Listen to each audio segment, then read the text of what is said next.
I've always believed that you must speak to the media at least once a week and at least 3 times a month. And I think communication is one of the most important aspects of governance. You have to communicate to the people what you are doing. For example, when we clamped down on gold imports to contain the current account deficit, if we had not communicated why we are doing it, we would have been hopelessly misunderstood.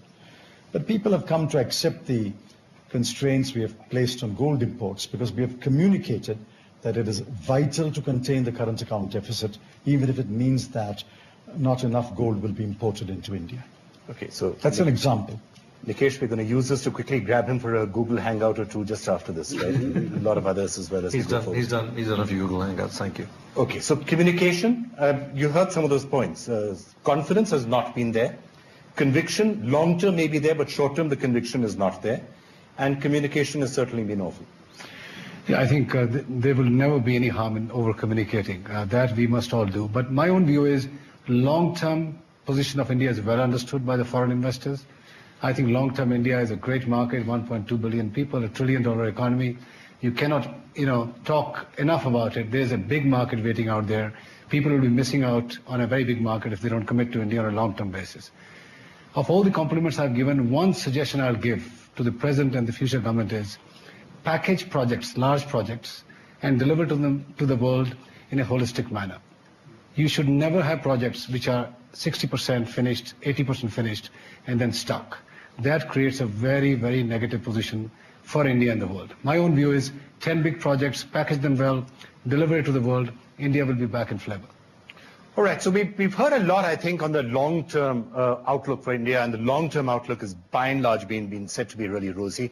I'm going to now, before we wrap up this session, get each of you to really stick your neck out, if you will, and give us the medium-term outlook for India.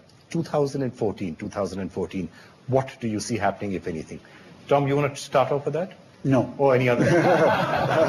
It's too difficult. Too difficult for me. I can't see any final thoughts from you other than that forecast.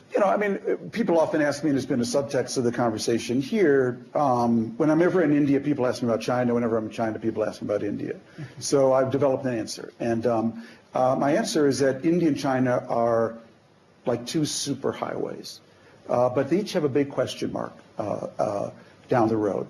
China, perfectly paved roads, white lines everywhere, sidewalks, street lights.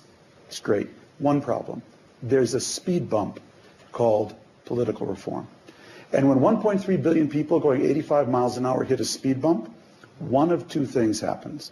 The car jumps up in the air, hits the ground, everyone says, you okay? You okay?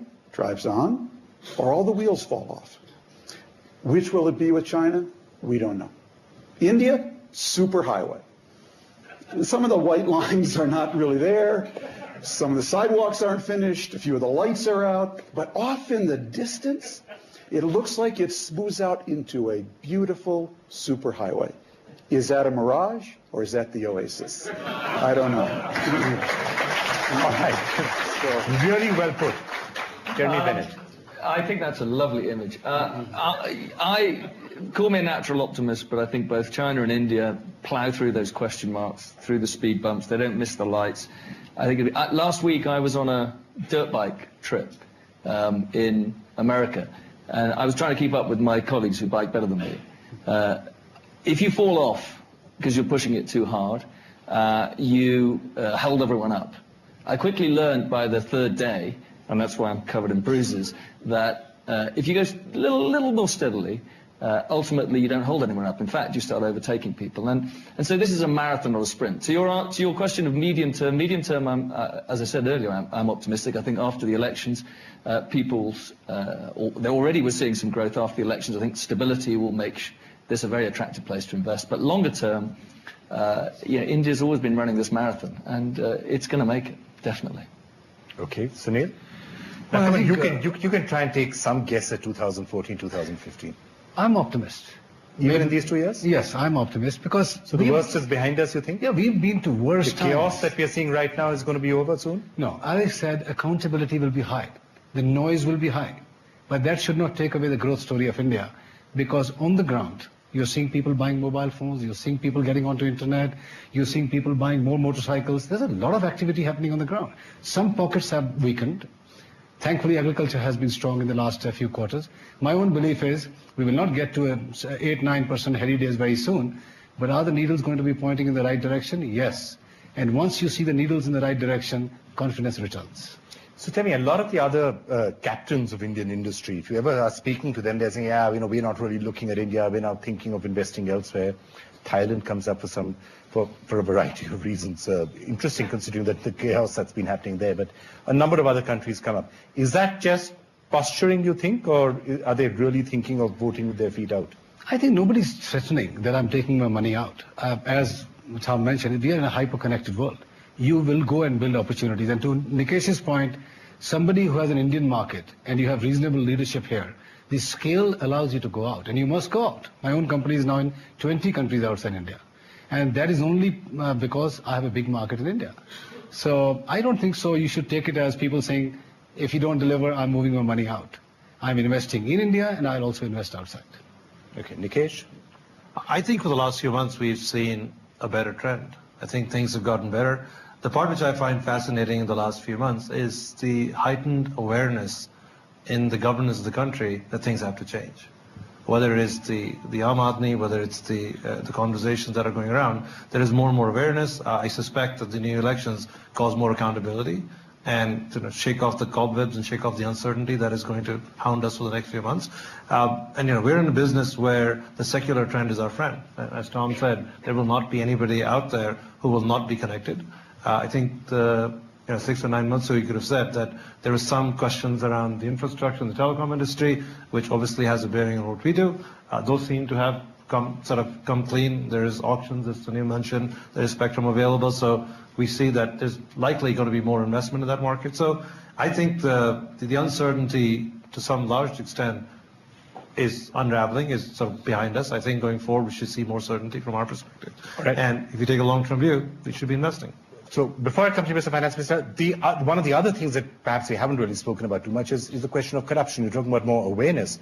A lot of this has been about talking about corruption. That's what the Aam Aadmi movement has been all about. Well, it started off by being all about fighting corruption before it went off into some slightly different areas. Is that something which you think is going to change? Well, and is India, you think, unusual? You're in a number of countries around the world. Do you think India is more corrupt than many of them? You're not going to get an answer from me on this one. The fact is, there are projects which are stuck, and you can say they are stuck because of corruption.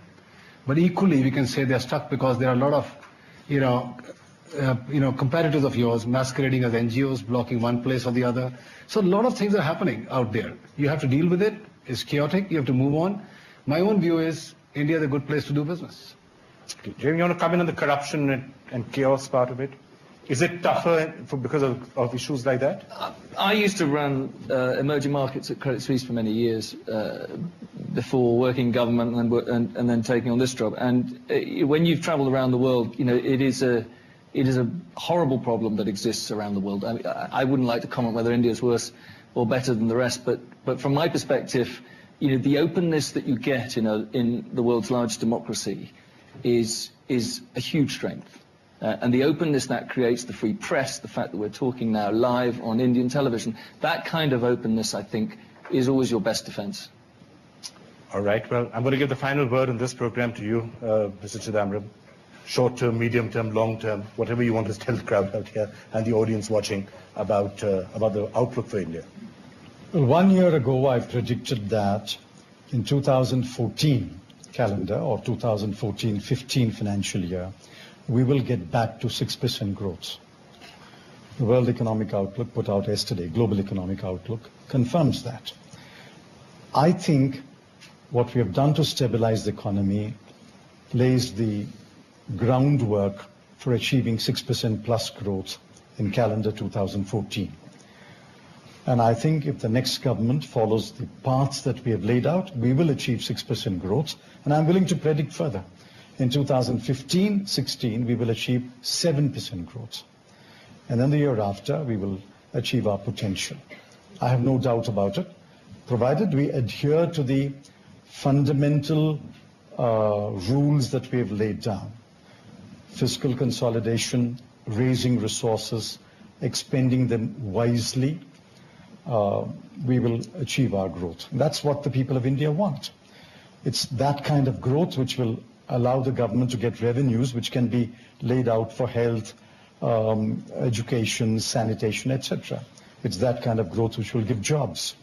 So I'm hoping that people will go back and rediscover the magic of 2004-8 and be passionately focused on growth. That should be the mantra for the next few years. So the return to 7% and 8% is irrespective of who wins the election? I didn't say that. What I said is that if they follow the path that we have laid down and observe the fundamentals that we have laid out, then I think growth is assured. But if someone comes to muck up this whole thing, I'm afraid we'll pay a price. I sincerely hope that that won't happen. I think there are enough talented young men and women across the political spectrum who understand the need for growth. Can I respond to what Tom said? Yeah. I agree with his, the imagery that he presented. If a white line is not there, if a street light is not burning, that can be fixed. It can be fixed by just better governance, not even better governance, better supervision, tighter accountability, punishing people who are remiss. But if there's a speed bump called political reform, that can't be fixed. That can't be fixed by a fiat. That can only be done by the state in China reinventing itself. I wish they reinvent themselves. But between reinventing a state to do political reform and getting the white lines and the street lights, I think white lines and street lights is an easier and more doable job. On that particular note, I'm afraid we are flat out of time, so we're going to have to end this session. Thank you all so much for having joined us. I'd like to thank all of you so much as well. Thank you. Thank you. Thanks.